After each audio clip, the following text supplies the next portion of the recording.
Sad times, my first courgette's gone all out of focus, gone all squidgy at the bottom, which is a bit of a shame, but there we go. At least there's quite a few coming along on the plant, so hopefully I'll get some for when I actually need some courgettes next week, and then I guess I'll just chop off the squidgy end and keep this bit in the fridge, and hopefully it'll last.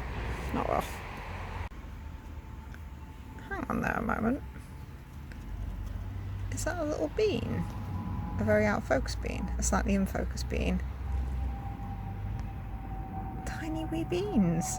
Nice.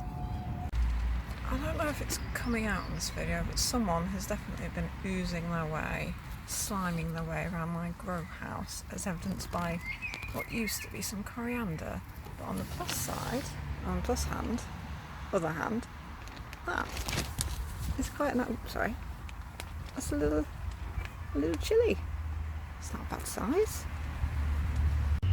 And it looks like this new netting over the strawberries might actually have worked, given that there do indeed seem to be some strawberries left in. So that one is red, but it is still a bit yellow underneath. Hopefully I won't regret saying it should go in for another day, but go on, we'll see about it tomorrow. My furry little assistant has come back from her holiday over the weekend. Oh, now she's off.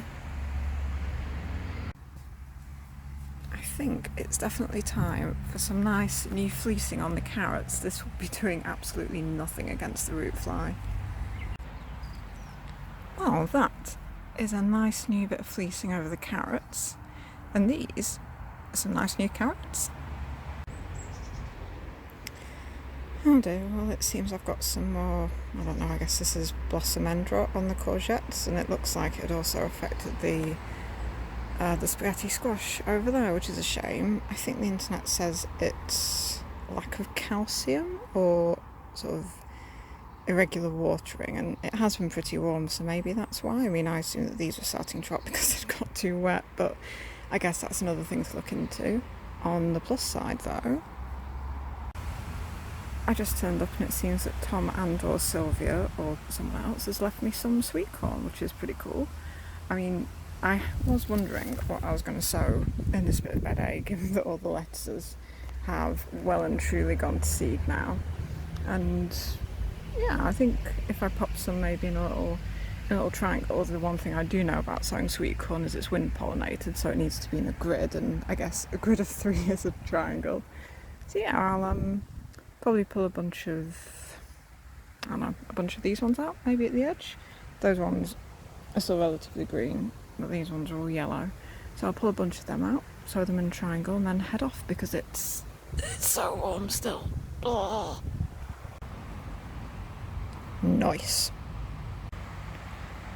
Afternoon, all a bit overcast today. Got a few jobs I need to get done before the rain probably hits. First off, I've got some beetroot that I'm planning to sow in the gaps between the ones that have come out. I've taken a few more out today. Insert video of them here. So it'd be nice to have some seedlings to go back in. Speaking of pulling things out, I've also got my first radish, which is gone. There we go. First radish that I've taken from out between the onions. This is another of the Lucia F1, which hadn't done too well over by the potatoes, but hopefully the onions have helped keep off the root fly, so maybe I'll get at least one decent radish out of this lot. There's also the butternut squash that needs dealing with. It's done really well over the clothes horse, which is nice because now you can't seed as much, so it's not such an eyesore, but I'm not sure if you can see. It's just creeping along the path. It's also trying to creep into the Romanesco broccoli, so some serious pruning is going to have to happen. I obviously don't want to take too much off because it'll be nice to have actual fruits off those vines, but maybe I'll trail a couple by the side of the path and then take off some of the others. Speaking of squash, I also need to deal with the blossom end rot that seems to be affecting both the spaghetti squash over there and also the courgettes. There are some of the courgettes in here. Let's see if we can find one. Which don't seem to be doing too bad, but then there are other ones, like that one, which definitely look a bit squidgy at the end. So I've ordered some calcified seaweed. Sorry, trying to step back without tripping over things. I've ordered some calcified seaweed from the shop, but it doesn't look like that's going to get to me by, well, by the end of today. So I'll have to wait until next week to put that on. So I'm thinking one of the other causes of blossom end rot is lack of water. So I'm thinking of popping these in, that way up, with a little top on, well, the top. At the moment, I've got in some wee little plant pots. The problem with these is that they seem to catch quite a few of the ladybird larvae, which obviously isn't great, and they don't go down hugely deep. Whereas these, if I bury these in, I can put the cap on, so that'll keep the water in, keep beasties out, and will go down quite far, and they've got a greater volume, so that should help to keep the water levels around the plants a bit more constant, and hopefully also help with the blossom end rot, because it'll be nice to get an actual decent sized courgette as opposed to just lots of little ones. The only good thing is that if you take them off when the ends start to rot, chop off the rotten bits and shove them in the fridge, they do seem to keep reasonably well. Hopefully you can hear me over the breeze that's picking up. So, I don't know, we'll see, fingers crossed that works. I'll take it back. Boris came through with the slug pellets and then the calcified seaweed that was lurking in a little box by the trading hut, so hopefully my poor pak choy will be a bit happier now that they're not going to be completely munched. And I think these are the ones that are supposed to be organic as well, I think. Yeah, organic and safe around edibles and wildlife and things, so hopefully that's not, too nasty. And then I'm not quite sure how you use calcified seaweed. I'll have to do some googling, and hopefully that'll be a bit better for the poor old courgettes. Also pulled a few of the carrots that were starting to poke out. We've got the early nonce 5 there, and then the cosmic purple.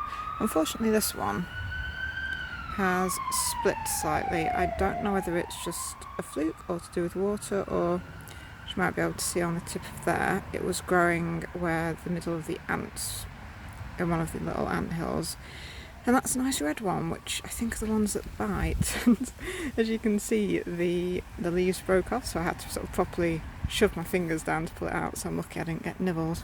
So hopefully that'll be okay, and that's pretty fun. And obviously they're still doing quite well, and the ones that I sowed, I don't know, last week or something, they're coming up quite well, so yeah, decent carrots. Yeah, that's right. You get away from my carrots. Out.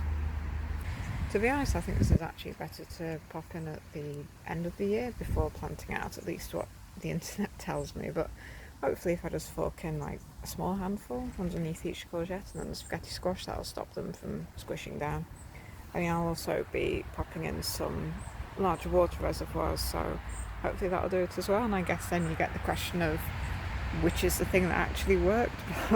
But hopefully between the two of them it'll give me some actual decent sized courgettes that don't end up disintegrating on the plants. We can dream. Well, there they are, the little reservoirs for the courgettes and the spaghetti squash. I slightly stupidly, I don't know if you can see that, I popped holes in so water wouldn't just come out the bottom, it would come out the sides as well. Except some of the holes are actually above the level of the soil, so the soil's just going to get wet on the top as well and potentially rot the courgettes, which is an issue, but better safe, well, I don't know, better than nothing hopefully. I don't know, you can see, there's definitely, that one looks pretty good, but then this one is looking a bit sad at the end, so but loads more coming along, loads more little male flowers, so at least I should get some courgettes.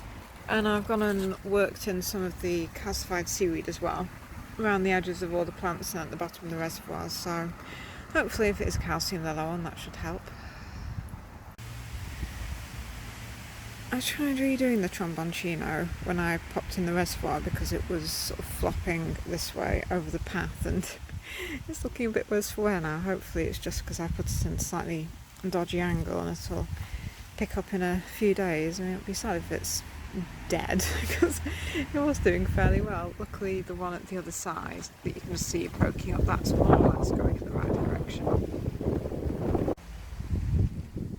I got one tiny strawberry off as a little snack, which looks like it's probably going to be the last of the strawberries coming off these, unfortunately, but I don't know, I mean, I think I lost about 10 before I put on the new netting, and I had maybe 10, which that I actually got to eat, which isn't great really from this many strawberry plants, but they are sending out quite a few runners now, which I need to properly stake in. That'll be a next time out job.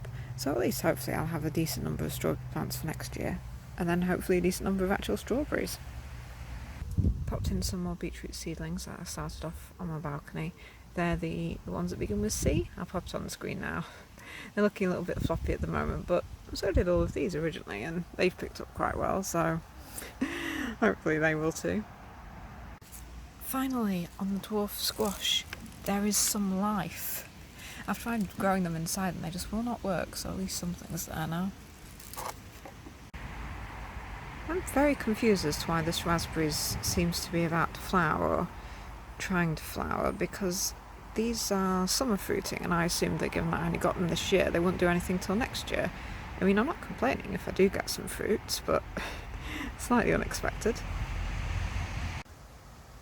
As you can see, the butternut squash is doing very well, perhaps too well. It's slowly making its way everywhere. There was one vine that was also sending out, well, you can see there's one there coming on top of the netting, which makes it even more difficult to weed under there. It didn't occur to me when I popped this on that having the butternut squash along the top would mean that it would be very difficult to prune underneath and get the kale. So hopefully, well, I don't know hopefully what, but hopefully they'll all be okay. So I've been doing a little bit of pruning of the vines, but I'll leave a few along to creep along by the path. Hopefully no one will trip up. And these at least seem to be doing pretty well. Little butterfly butternut squash. They definitely seem to be doing better than the spaghetti squash, so fingers crossed these don't start rotting as well. Pop down some slug pellets because I don't want anything bad happening to my chilies. I mean, as you can see from the leaves, they've been quite nibbled, but these, they're not bad. The Anaheim chilies, which I've never had in anything that I'm aware of, so hopefully they'll, I don't know, they won't blow my head off. I'm not great with spice, so I don't know how strong they'll be. Fingers crossed. Oh, I forgot to mention also, I had a very nice gift from a couple with a plot further up the site. A really nice cold frame, which is awesome given that the only other sort of, well, not heated but protected structure I have is the monstrosity there. I mean, this is awesome. This is like proper sort of professional. It's got a little sort of hinge support there, and this will be awesome. I mean, obviously this isn't a good place for it as it is now. I'll have to have a clear out, but that's very kind of them. They're I think they're getting an actual sort of proper greenhouse, which is why they were getting rid of the cold frame, because, you know, why have a cold frame when you have an actual, you know, proper greenhouse? But this will definitely come in handy. Oh god, look at my fingers. Ugh.